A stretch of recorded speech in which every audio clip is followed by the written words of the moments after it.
There is an interesting project I don't know about too much. It's the history, the thousands and thousands and thousands of years history of meditation. How did it happen? What happened?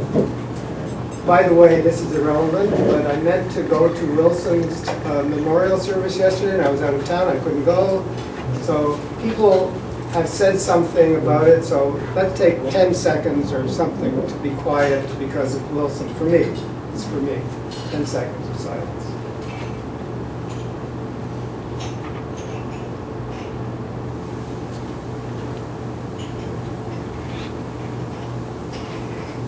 Okay, Wilson was a really good person. You know that. I think people who know Wilson. Anyway, so for thousands and thousands of years, 50,000 years or more, there was the development of the meditation tradition. Nobody has yet done a history of how it happened. It's quite speculative because there was no writing 50,000 years ago. So anybody who wants to do a speculative history, not me, I wouldn't even start to do it for other reasons. But I think it's a good project. And we will do some of the things that might have been done. I've been thinking about it a little bit and seeing some ways that it might have happened. And it might be that there are other ways too. There are, I'm sure, other ways too. One way is through hunting.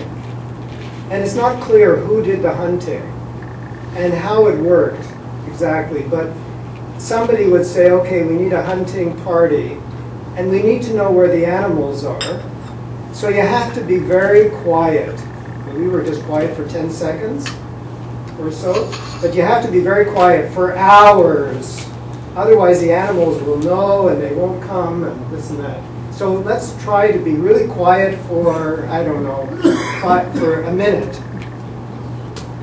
To see what it's like to be a learning a bit about hunting. So for 1 minute we're going to be quiet. Thinking, are there any animals nearby? Something like that.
So that's probably about a minute.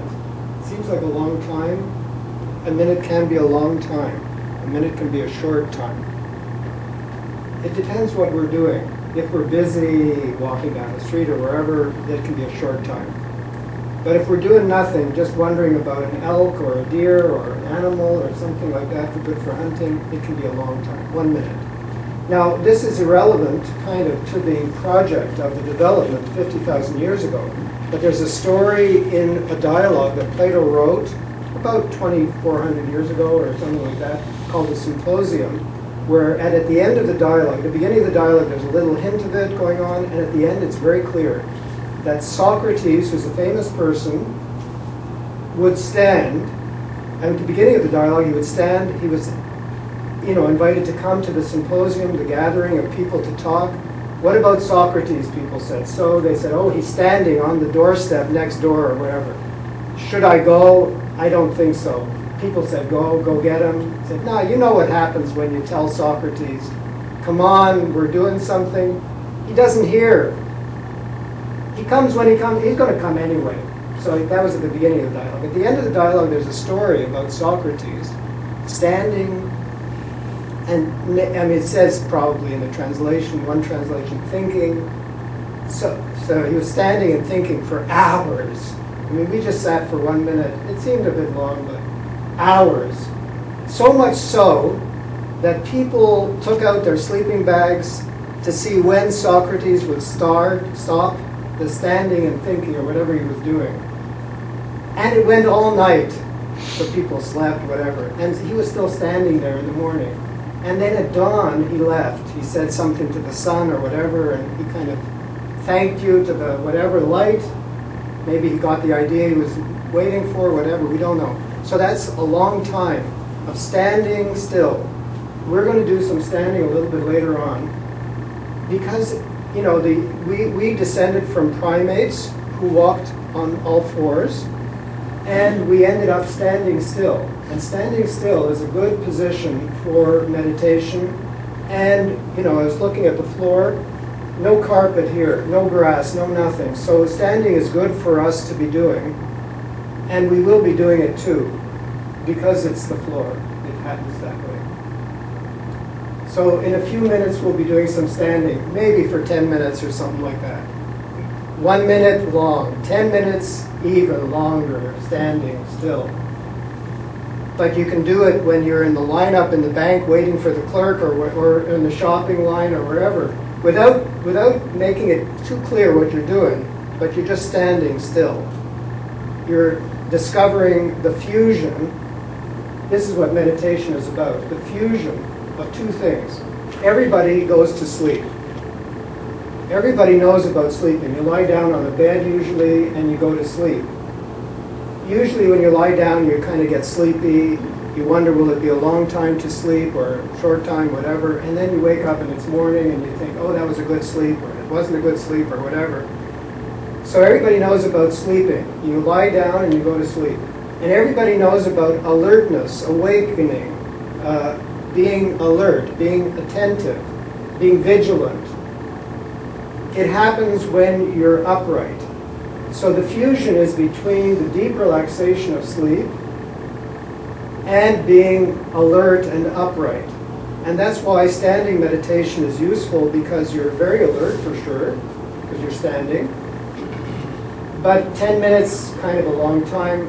Socrates, 24, whatever, hours and hours of standing. So where is the fusion? That's what we're learning to do. To kind of be deeply relaxed and yet very alert. And that is not an easy task. That's why it took thousands and thousands of years for people, like in hunting and so on, to develop the techniques for these kinds of fusion to occur. There were other things besides hunting. Hunting is a clear way of understanding what was going on.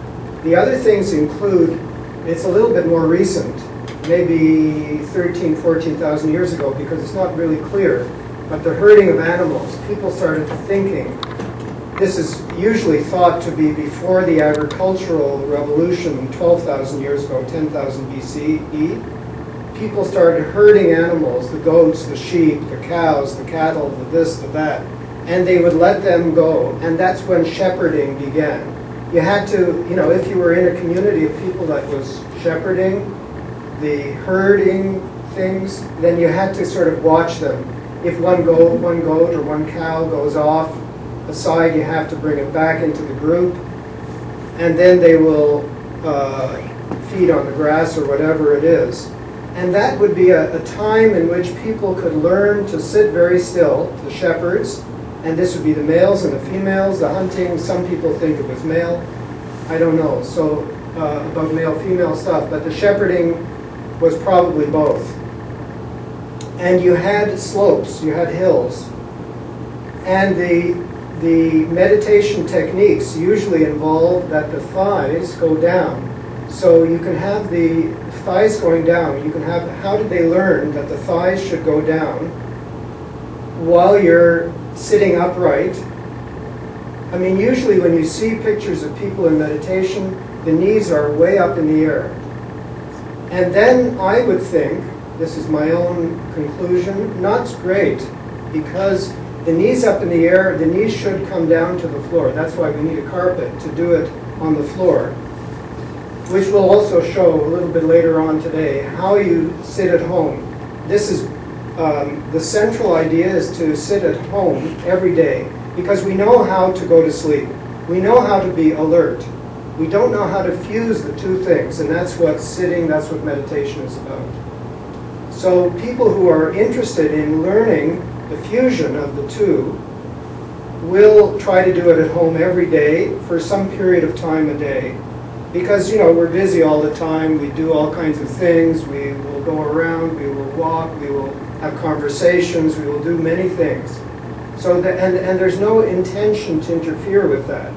There may be a little bit of replacement of some useless activity, like watching TV or something like that, with time that will be devoted to being still and quiet, which is very useful too, anyway.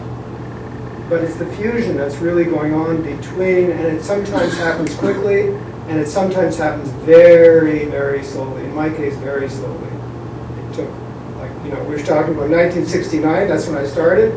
It took 15 years, and I don't know, long time, and still doing it. So it kind of grows, but slow. So every day for like 45 minutes or something like that, to be really, to sit quietly and be thinking about fusing alertness, awakeness, vigilance with the deep relaxation of sleep. That's the goal. The big goal is, you know, there'll be a certain percentage of people who would say, okay, we do it, I will do it sometime every day, something like that. That's the big goal. And then at my house on Monday nights we do some stuff, and we were talking about the need for during the day too, because some people have trouble with nighttime. It's not great. So anyway, anybody who wants to follow it through, because there's a group that's doing it, and you want to sometimes say, well, what about this, or what about that? Or you like the feeling of being in a part of a group that's doing this kind of thing, so that'll be useful too. So coming back to the main theme, let's say the shepherds are trying to be very still. They might play a flute or something. They might do something because they have nothing else to do. The goats are all together, seems fine. They might be very quiet because there's nothing to do anyway. They have no flute nearby. So then they'll sit and they'll be very still. And so that will be part of the meditation. So let's just imagine a herd of goats or something nearby, or yeah, I don't know, goats, aren't they single? Sheep? Cows? Nearby, somewhere, the other side of the wall. And we're just sitting quietly, making sure they're all there for a minute or two.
So now we were thinking about the development of the meditation methods.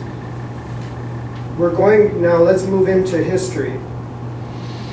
In the historical period, of course there was the little things here and there that are like this, the mention of Socrates at the end of the symposium. There are other lots of little phrases here and there that can be interpreted. The details about meditation, they were all around the world, everywhere, kind of. But they were preserved in written form in India rather than other countries. So we look at those forms to see how they worked. And that's where you get yoga-style meditation, various other kinds of... Yoga was applied in Hinduism, it was applied in Buddhism, it's in Jainism, they're all Indian forms of religion of some sort. So, you know, although we're secular humanists, we're not opposed to the fact that there was some form of meditation. And we have to think about how was the meditation understood. Anyway, the idea is that the sitting position would be so that just getting a cushion. So I'm just going to demonstrate something. I need to take off my shoes first. Maybe I'll put this mic down. Now, at home, you have cushions on your couches and things. Also, you can buy things like this. This is an old cushion. I don't know. Well, you can get some cushions. They have new cushions that are half-moon cushions, too. So the usual position is like sitting like this is a bit, stand up if you need to see what's going on. This is a bit like a hill. So you kind of want to have both knees touching the ground. And then the higher you are, in other words, the more cushions you use, the easier it is. So for sitting, there are different positions to use. This is the cushions. You can sit full lotus, half lotus, quarter lotus, and this with the heels sort of touching each other. It's called Burmese, like so. So this is what you're trying to do, to sit like so. And also there are benches. I'm going to just take a bench. Take me a minute. Get up.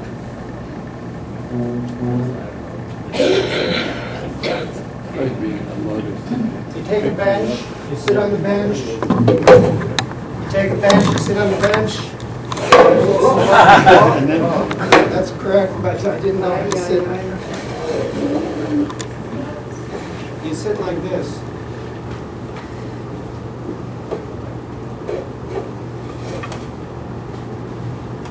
I don't use the bench much. Like that. It's very comfortable, and a lot of people like it. It's very good to use. So this, if you have trouble with your knees or hips or any kind of problem, you use the bench. You can also sit on a chair.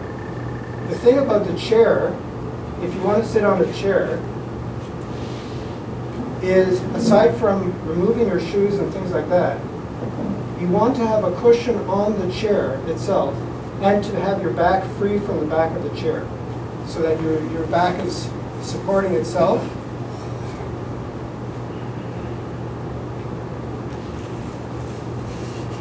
Yeah, like that. With a cushion too. Yeah, like that too. So there are lots of ways to do it. Now what we're going to do is stand up. Okay, so everybody stand up who wants to do it.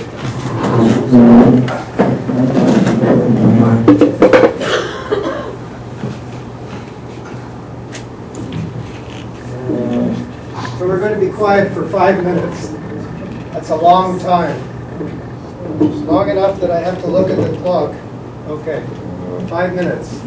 Oh, and there's eyes open and there's eyes closed. You might as well leave your eyes partly open. Eyes open means partly open. So use your, partly meaning, let's do the eye thing. Close your eyes, and then with the eyes closed, roll them all the way around, and then all the way around the other way. If one way is clockwise, the other way is counterclockwise. And then when the eyes come down, as though looking to the floor with the eyes closed, let the eyelids open a crack. That'll be partly open. So that you'll see colors, you'll see light, and that'll be a good way to join the meditation kind of experience with the everyday motion conversation experience. So we'll stand for 5 minutes with the eyes partly open. And of course, changes sometimes, closes.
Okay, so that's about 5 minutes, probably, so everybody can sit down who wants to sit down. So we done a little bit about hunting and shepherding and standing up, and sitting and benching and so on. Now, what happened after the written materials was that there has been a lot, and this has a lot to do with secular humanist thinking as well. There has been, for thousands upon thousands of years, because of language development, we all speak languages. We all speak English, and some of us speak other languages too. Because of language and other features of the human consciousness, we are all experientially, this is my own language, I'm not sure if it's the best or not, it might be that there are some other terms, we're experientially dualistic. We think that, like when we see colors, we think it can't be all stuff in the brain. So that's dualism. Something is funny about it seems that way to us. So out of that came all the religions and various other approaches, out of experiential dualism. But we're not always rooted in experiential dualism. And what has happened in the last 150 years or so is, and I said this before at various conferences that we've had, or meetings or arrangements, physical closure, physical completeness, very well known to philosophers, kind of. Everybody at UBC will say sure, or more or less everybody, 99%, I don't know, I haven't asked. Same at SFU, same at any university. I'm at a college now, Douglas College, as Ian was saying. It's a little bit, 70% or something like that, but it's happened. It's really happened. That's what I was saying a year or two ago. And it's something that will come out in the next little while. So it's physical closure, physical completeness means that the experiential dualism does not correspond to reality. So the secular humanist approach is correct, and if people object to things as children or wherever, they're on the line of something correct. And it'll happen, so experiential dualism. Anyway, that's what we're trying to understand is how does meditation, which took a long time to develop, how does it relate to the way human beings think about the world? So that's something that we want to think about too. I've been thinking about this for a long time. I remember when I was 15, that was a long time ago by the way, in case anybody wants to know, what's really happening? There were lots of religious ideas and lots of other ideas. What's really going on? So I've been thinking about this for a long time. And physical closure, I remember as a graduate student at UBC, people were talking about, oh yeah, physical closure, blah, blah, blah. They would say it for one line or 2 lines or something in the talk. Oh yeah, physical closure, therefore, whatever. And that's the way it's been. But it'll happen that it will come out into the general culture. People in the academy in general will know about it, and people in the general culture will know about it, and they'll take it for granted. That means that there will be major changes in secular humanism and religion and all kinds of things going on. So the secular humanist line is correct. It's going on the correct line, but it needs to be followed through some more. So.